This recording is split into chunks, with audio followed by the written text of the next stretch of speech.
20 novembre, Matthieu, chapitre 24, chapitre 25, chapitre 26, chapitre 27, chapitre 28. Comme Jésus s'en allait, au sortir du temple, ses disciples s'approchèrent pour lui en faire remarquer les constructions. Mais il leur dit, « Voyez-vous tout cela ? Je vous le dis en vérité, il ne restera pas ici pierre sur pierre qui ne soit renversée. » Il s'assit sur la montagne des Oliviers et les disciples vinrent en particulier lui faire cette question. « Dis-nous, quand cela arrivera-t-il et quel sera le signe de ton avènement et de la fin du monde ?» Jésus leur répondit, « Prenez garde que personne ne vous séduise. Car plusieurs viendront sous mon nom, disant, « C'est moi qui suis le Christ. » Et ils séduiront beaucoup de gens. Vous entendrez parler de guerre et de but de guerre. Gardez-vous d'être troublés, car il faut que ces choses arrivent. Mais ce ne sera pas encore la fin. Une nation s'élèvera contre une nation, et un royaume contre un royaume, et il y aura en divers lieux des famines et des tremblements de terre. Tout cela ne sera que le commencement des douleurs. Alors, on vous livrera au tourment et l'on vous fera mourir. Et vous serez haïs de toutes les nations à cause de mon nom. Alors aussi plusieurs succomberont, et ils se trahiront, se haïront les uns les autres. Plusieurs faux prophètes s'élèveront et ils séduiront beaucoup de gens. Et parce que l'iniquité se sera accrue, la charité du plus grand nombre se refroidira. Mais celui qui persévérera jusqu'à la fin sera sauvé. Cette bonne nouvelle du royaume sera prêchée dans le monde entier pour servir de témoignage à toutes les nations, alors viendra la fin. C'est pourquoi, lorsque vous verrez l'abomination de la désolation dont a parlé le prophète Daniel établie en lieu saint, que celui qui lit fasse attention, alors que ceux qui seront en Judée fuient dans les montagnes, que celui qui sera sur le toit ne descende pas pour prendre ce qui est dans sa maison, et que celui qui sera dans les champs ne retourne pas en arrière pour prendre son manteau. Malheur aux femmes qui seront enceintes et à celles qui allaiteront en ces jours-là. Priez pour que votre fuite n'arrive pas en hiver ni un jour de sabbat. Car alors la détresse sera si grande qu'il n'y en a point eu de pareil depuis le commencement du monde jusqu'à présent et qu'il n'y en aura jamais. Et si ces jours n'étaient abrégés, personne ne serait sauvé. Mais à cause des élus, ces jours seront abrégés. Si quelqu'un vous dit alors, le Christ est ici, ou il est là, ne le croyez pas. Car il s'élèvera de faux Christ et de faux prophètes. Ils feront de grands prodiges et des miracles au point de séduire, s'il était possible, même les élus.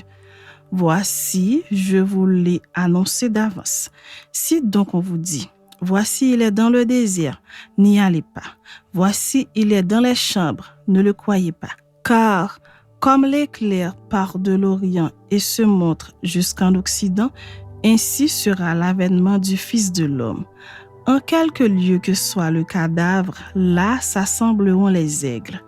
Aussitôt après ces jours de détresse, le soleil s'obscurcira, la lune ne donnera plus sa lumière, les étoiles tomberont du ciel et les puissances des cieux seront ébranlées.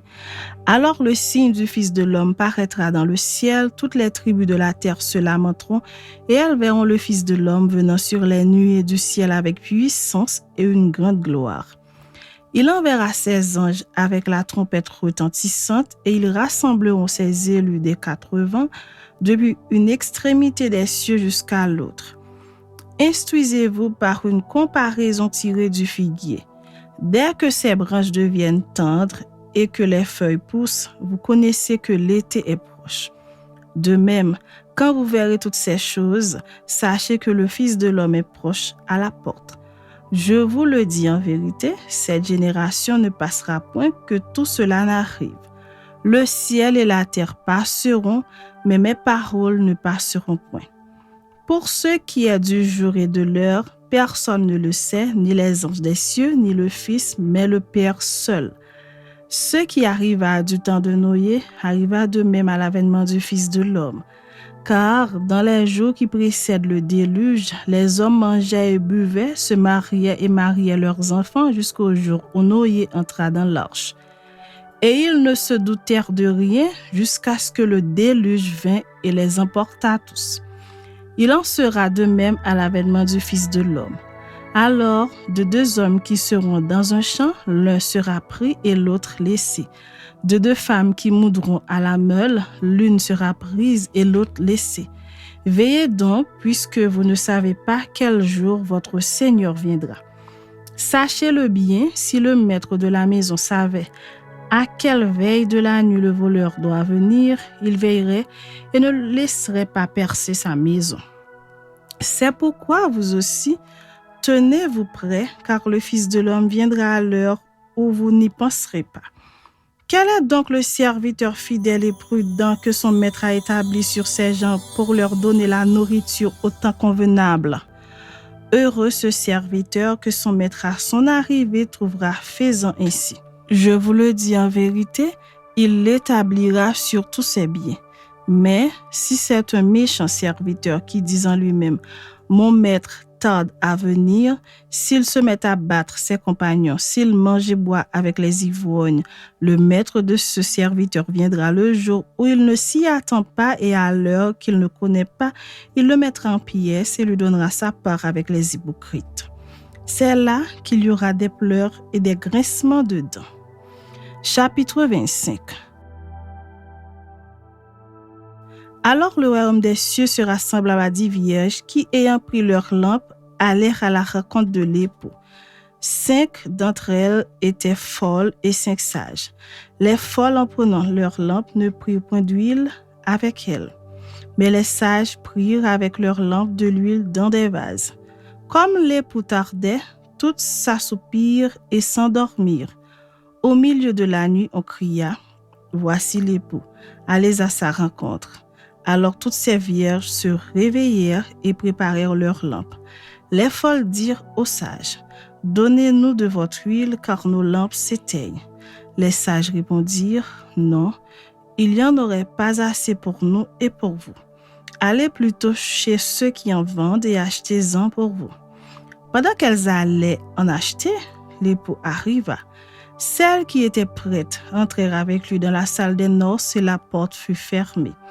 Plus tard, les autres vierges vinrent et dirent « Seigneur, Seigneur, ouvre-nous. » Mais il répondit « Je vous le dis en vérité, je ne vous connais pas. Veillez donc, puisque vous ne savez ni le jour ni l'heure. Il en sera comme d'un homme qui, partant pour un voyage, appela ses serviteurs et leur remit ses billets. Il donna 5 talents à l'un, 2 à l'autre, et 1 au troisième, à chacun selon sa capacité, et il partit. Aussitôt, celui qui avait reçu les 5 talents s'en alla, les fit valoir, et il gagna 5 autres talents. De même, celui qui avait reçu les 2 talents en gagna 2 autres. Celui qui n'en avait reçu qu'un alla faire un creux dans la terre et cacha l'argent de son maître.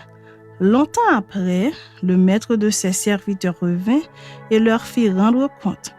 Celui qui avait reçu les 5 talents s'approcha en apportant 5 autres talents et il dit « Seigneur, tu m'as remis 5 talents. Voici, j'en ai gagné 5 autres. » Son maître lui dit « C'est bien, bon et fidèle serviteur. Tu as été fidèle en peu de choses, je te confierai beaucoup. Entre dans la joie de ton maître. » Celui qui avait reçu les 2 talents s'approcha aussi et il dit « Seigneur, tu m'as remis 2 talents. Voici, j'en ai gagné 2 autres. » Son maître lui dit « C'est bien, bon et fidèle serviteur, tu as été fidèle en peu de choses, je te confierai beaucoup.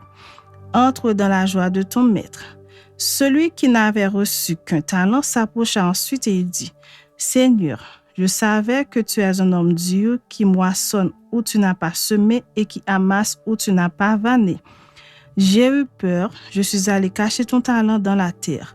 Voici, prends ce qui est à toi. » Son maître lui répondit « Serviteur méchant et paresseux, tu savais que je moissonne où je n'ai pas semé et que j'amasse où je n'ai pas vanné.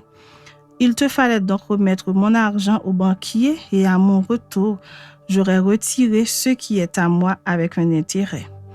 Ôtez-lui donc le talent et donnez-le à celui qui a les 10 talents. Car on donnera à celui qui a et il sera dans l'abondance, mais à celui qui n'a pas, on ôtera même ce qu'il a. Et le serviteur inutile, jetez-le dans les ténèbres du dehors, où il y aura des pleurs et des grincements de dents. Lorsque le Fils de l'homme viendra dans sa gloire avec tous les anges et il s'assiera sur le trône de sa gloire, toutes les nations seront assemblées devant lui. Il séparera les uns d'avec les autres, comme le berger sépare les brebis d'avec les boucs. Et il mettra les brebis à sa droite et les boucs à sa gauche. Alors le roi dira à ceux qui seront à sa droite, « Venez, vous qui êtes bénis de mon Père, prenez possession du royaume qui vous a été préparé dès la fondation du monde.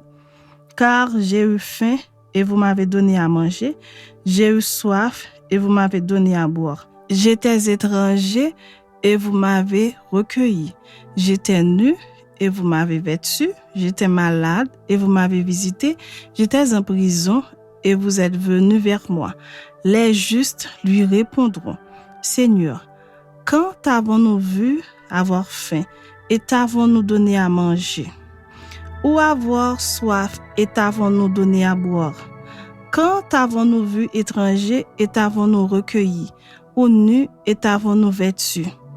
Quand avons-nous vu malade ou en prison et sommes-nous allés vers toi? » Et le roi leur répondra, « Je vous le dis en vérité, toutes les fois que vous avez fait ces choses à l'un de ces plus petits de mes frères, c'est à moi que vous les avez faites. » Ensuite, il dira à ceux qui seront à sa gauche, « Retirez-vous de moi, maudits. Allez dans le feu éternel qui a été préparé pour le diable et pour ses anges. Car j'ai eu faim et vous ne m'avez pas donné à manger. J'ai eu soif et vous ne m'avez pas donné à boire.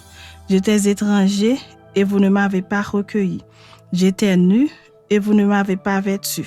J'étais malade et en prison et vous ne m'avez pas visité. » Ils répondront aussi, « Seigneur, quand avons-nous vu ayant faim ou ayant soif ou étranger ou nu ou malade ou en prison et ne t'avons-nous pas assisté? » Et il leur répondra, « Je vous le dis en vérité, toutes les fois que vous n'avez pas fait ces choses à l'un de ces plus petits, c'est à moi que vous ne les avez pas faites.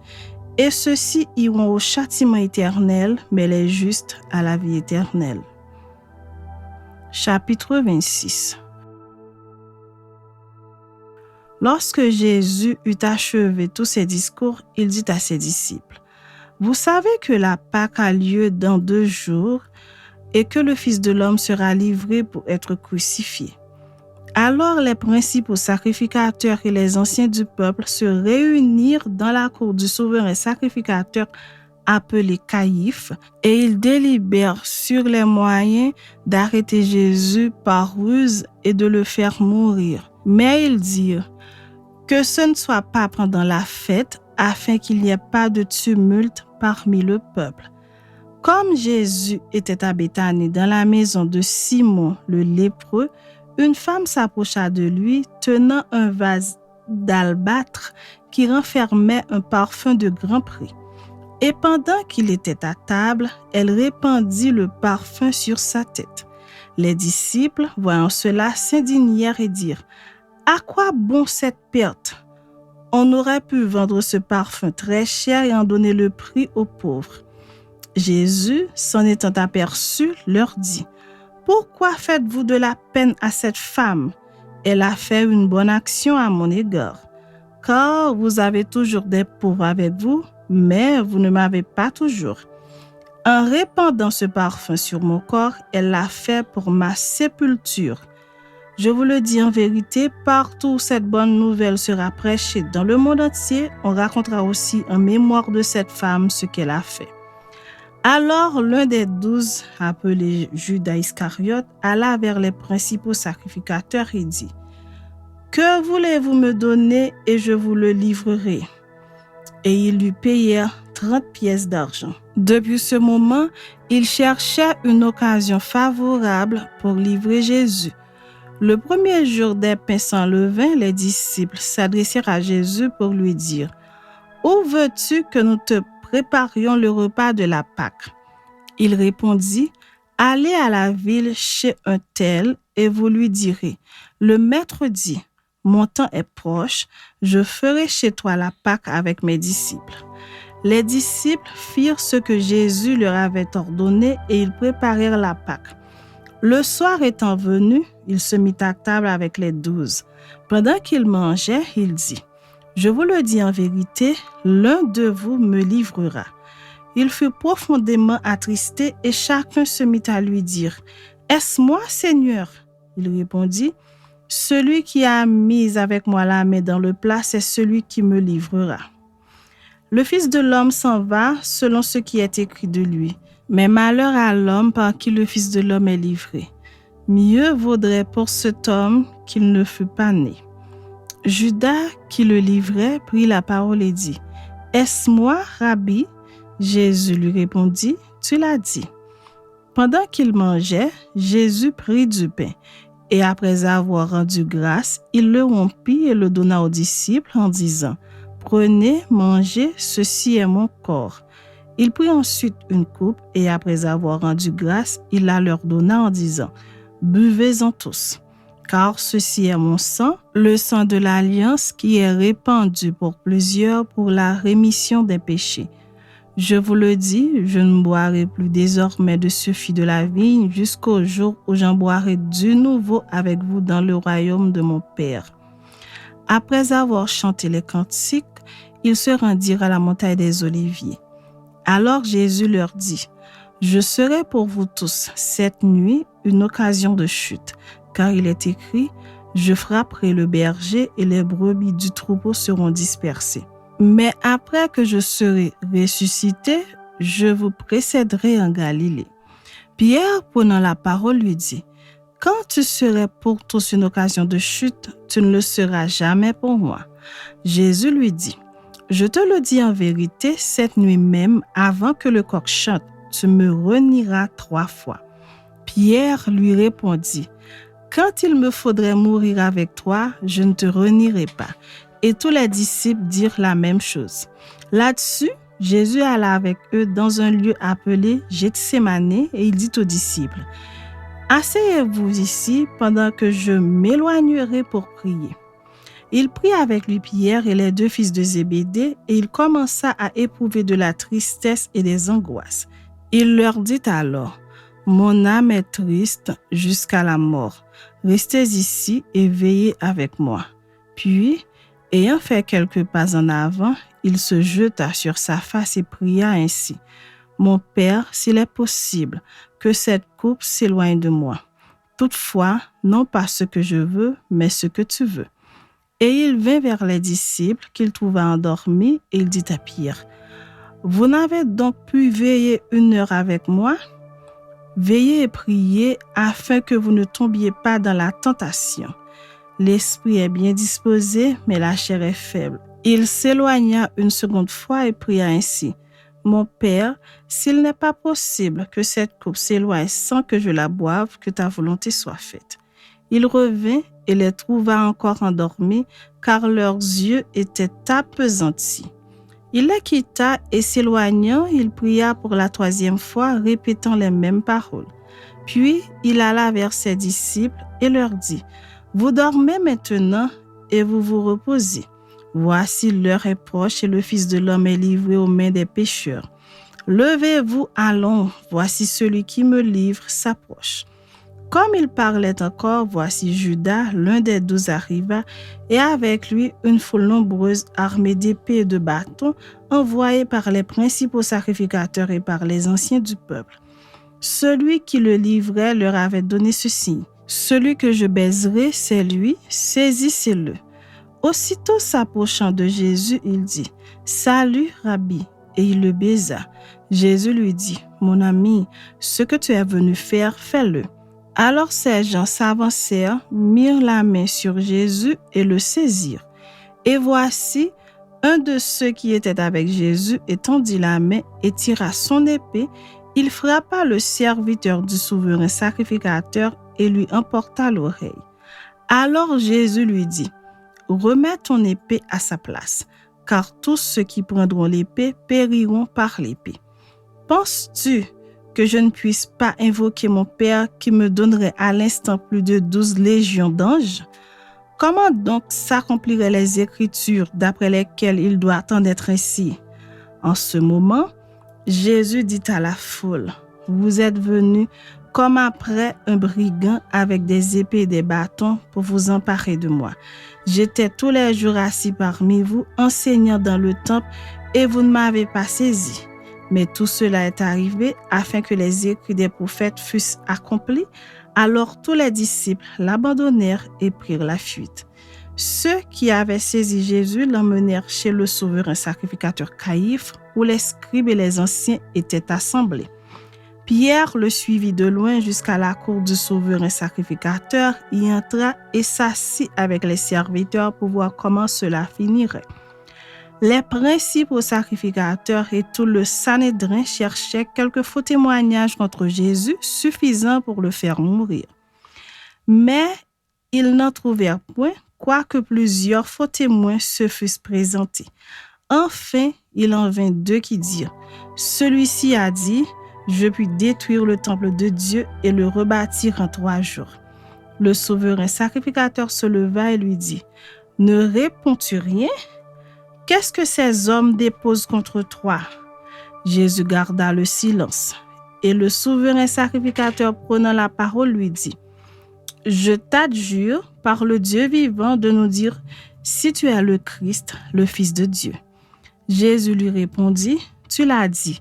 De plus, je vous le déclare, vous verrez désormais le Fils de l'homme assis à la droite de la puissance de Dieu et venant sur les nuées du ciel. » Alors le souverain sacrificateur déchira ses vêtements, disant, « Il a blasphémé. Qu'avons-nous encore besoin de témoins? Voici, vous venez d'entendre son blasphème. Que vous en semble? » Ils répondirent, « Il mérite la mort. » Là-dessus, ils lui crachèrent au visage et lui donnèrent des coups de poing et des soufflets en disant, « Christ, prophétise, dis-nous qui t'a frappé. » Cependant, Pierre était assis dehors dans la cour. Une servante s'approcha de lui et dit, « Toi aussi tu étais avec Jésus le Galiléen. » Mais il le nia devant tous, disant, « Je ne sais ce que tu veux dire. » Comme il se dirigeait vers la porte, une autre servante le vit et dit à ceux qui se trouvaient là, « Celui-ci était aussi avec Jésus de Nazareth. » Il le nia de nouveau avec serment, « Je ne connais pas cet homme. » Peu après, ceux qui étaient là s'étant approchés dirent à Pierre, « Certainement tu es aussi de ces gens-là, car ton langage te fait reconnaître. » Alors il se mit à faire des imprécations et à jurer, « Je ne connais pas cet homme. » Aussitôt le coq chanta. Et Pierre se souvint de la parole que Jésus avait dite, « Avant que le coq chante, tu me renieras 3 fois. » Et étant sorti, il pleura amèrement. Chapitre 27. Dès que le matin fut venu, tous les principaux sacrificateurs et les anciens du peuple tinrent conseil contre Jésus pour le faire mourir. Après l'avoir lié, ils l'emmenèrent et le livrèrent à Ponce Pilate, le gouverneur. Alors Judas, qui l'avait livré, voyant qu'il était condamné, se repentit et rapporta les 30 pièces d'argent aux principaux sacrificateurs et aux anciens en disant, « J'ai péché en livrant le sang innocent. » Ils répondirent, « Que nous importe? Cela te regarde. » Judas jeta les pièces d'argent dans le temple, se retira et alla se pendre. Les principaux sacrificateurs les ramassèrent et dirent, « Il n'est pas permis de les mettre dans le trésor sacré, puisque c'est le prix du sang. » Et après en avoir délibéré, ils achetèrent avec cet argent le champ du potier pour la sépulture des étrangers. C'est pourquoi ce champ a été appelé champ du sang jusqu'à ce jour. Alors s'accomplit ce qui avait été annoncé par Jérémie le prophète. Ils ont pris les 30 pièces d'argent, la valeur de celui qui a été estimé, qu'on a estimé de la part des enfants d'Israël. Et ils les ont donnés pour le champ du potier, comme le Seigneur me l'avait ordonné. Jésus comparut devant le gouverneur. Le gouverneur l'interrogea en ces termes. « Es-tu le roi des Juifs ?» Jésus lui répondit, « Tu le dis. » Mais il ne répondit rien aux accusations des principaux sacrificateurs et des anciens. Alors Pilate lui dit, « N'entends-tu pas de combien de choses il t'accuse ?» Et Jésus ne lui donna de réponse sur aucune parole, ce qui étonna beaucoup le gouverneur. À chaque fête, le gouverneur avait coutume de relâcher un prisonnier, celui que demandait la foule. Ils avaient alors un prisonnier fameux nommé Barabbas. Comme ils étaient assemblés, Pilate leur dit, « Lequel voulez-vous que je vous relâche, Barabbas ou Jésus qu'on appelle Christ ?» Car ils savaient que c'était par envie qu'ils avaient livré Jésus. Pendant qu'il était assis sur le tribunal, sa femme lui fit dire qu'il n'y ait rien entre toi et ce juste, car aujourd'hui j'ai beaucoup souffert en songe à cause de lui.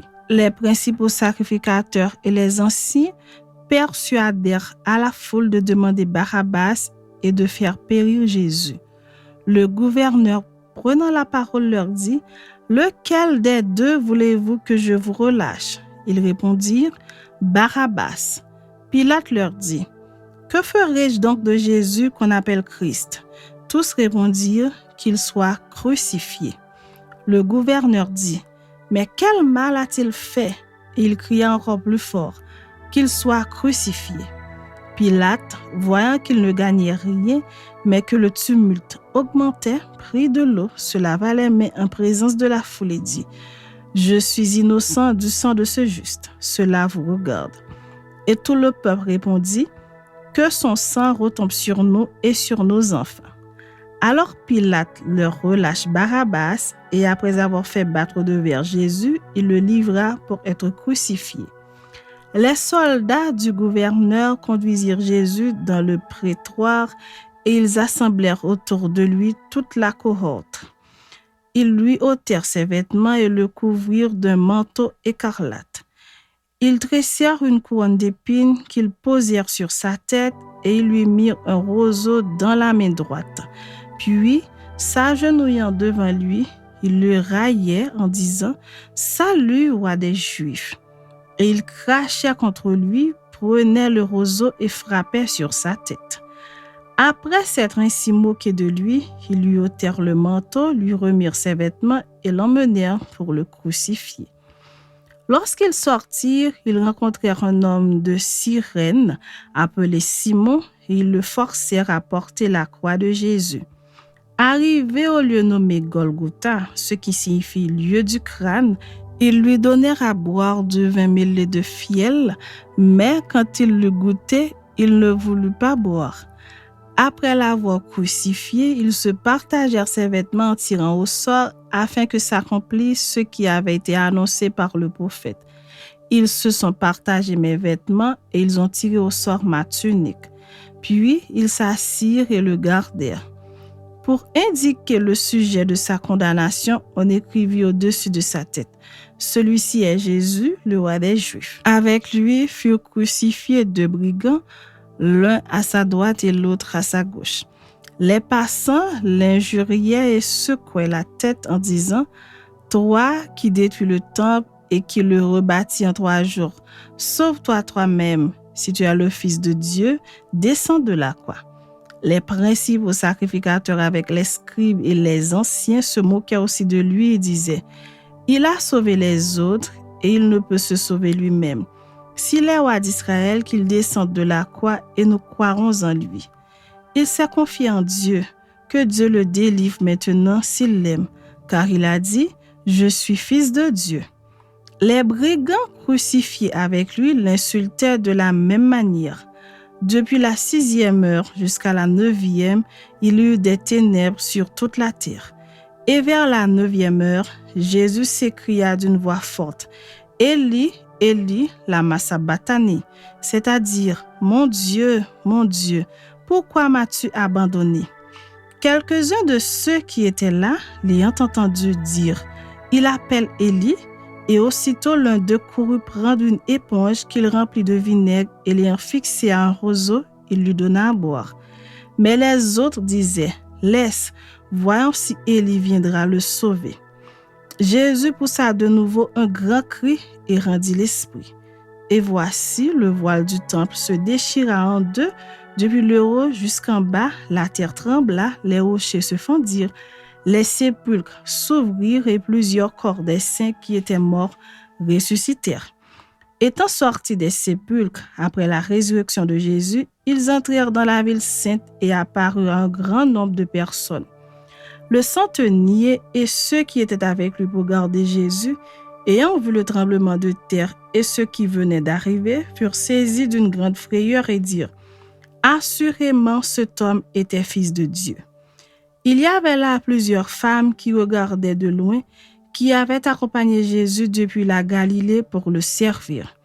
Parmi elles était Marie de Magdala, Marie mère de Jacques et de Joseph et la mère des fils de Zébédée.